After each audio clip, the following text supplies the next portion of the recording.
I would have boom tubed in, but I don't have the budget for that.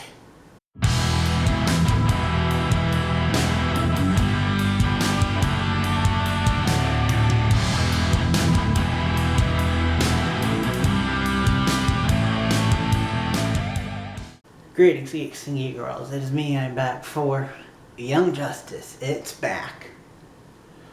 Oh boy. And yet again, we've got to talk about 3 episodes.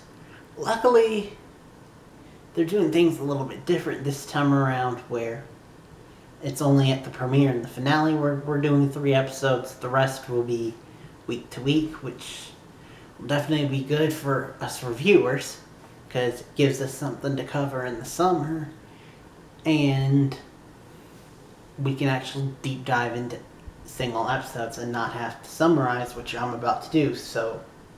But that does include spoilers, so if you guys haven't seen it, go watch it, then come back and tell me what you think in the comments down below. The first episode was about basically, it was mostly about the Justice League, including a perfect guy, Gardner.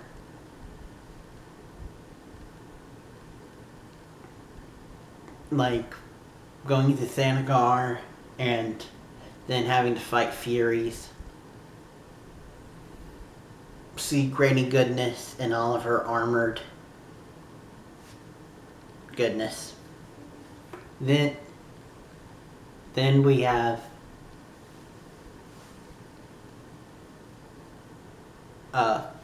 oh yeah, also in the same episode we got Garfield, our boy, Beast Boy,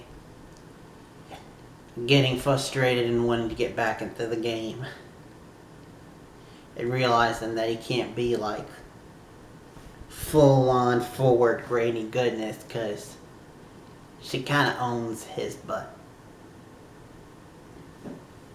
Figuratively and literally. And that was basically episode 1. Then episode 2 was, oh yeah, it was about the team doing a covert mission, discovering the Red Rocket Brigade, which I really like the Red Rocket Brigade, and I hope we get to see more of them and the good side of them, but I doubt we will. But I do have a feeling that we will see another team that was introduced in this episode, the Suicide Squad. It was interesting seeing the Suicide Squad, especially when you had, don't believe that was Gorilla Grodd. I think that's Commander Gorilla, or I forgot his name now. He's another obscure DC villain, Gorilla based. Captain Boomerang and Black Manta, because of course Black Manta. But yeah, so Waller finds out about the Young Justice team, and the Young Justice team, and Kal-El finds out about Kal-El. That's Superman. Sorry, Kaldor. Aquaman, Kaldor, finds out about the Suicide Squad. And that was cool. Also, I love the Arctic stealth suits, but then again, I'm a sucker for Arctic stuff, and I like the color of white in costumes.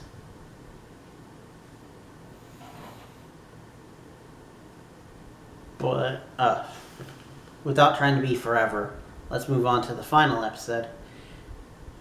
And the final episode involved the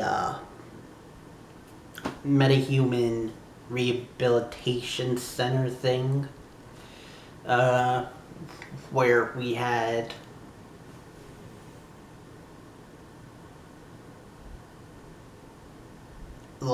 the team and all kind of led by Eduardo, the teleporter dude from last season when he escaped the Reach with Virgil. For those that don't know, he's one of the Super Friend exclusive characters who was redesigned, just like Apache Chief, who we haven't seen this season. But, old man Mac, why you acting up? Thank you. Anywho, so it's also Thanksgiving. And so for this last episode, we actually just have two separate stories. One is at Will's place where Artemis is. Will and Artemis's place. Little Leanne, who's cute as a button. And then Artemis's mom comes in and they all have Thanksgiving together with the newbies, Forager,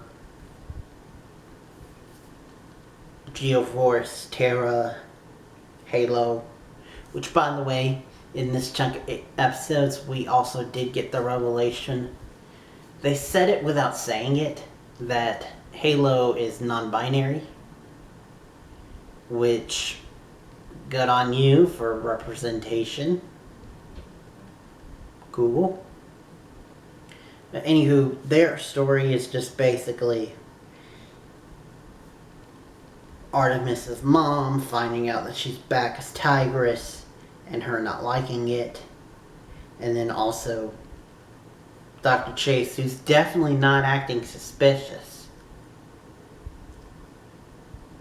talking to Halo and finding out that back when she was Gabrielle, she did a little bit of shady stuff that led to the death of Brion and Terra's parents. She didn't actually kill them, but she let the killer in. Meanwhile, while all that stuff is going on, we also got at the center where they think Count Vertigo is attacking the queen, the princess. Or queen. Beast Boy's girl. But we find out that instead it's Mento and his girl. And it was really cool to see how they're messing with their heads and all that. It was pretty neat. It was also cool to see Tracy 13 and to see her messing with using her powers and then also being a fangirl of Gar. And to see Jaime argue with the Scarab was pretty funny. Cool. And just to see how they handle like all of Mento's attacks is really cool to see. I think his name's Mento. If I'm getting that wrong, I'm sorry. No, Mento is Doom Patrol. Huh. Simon. 3 episodes kind of messes with you. Also, I may or may not be hopped up on caffeine.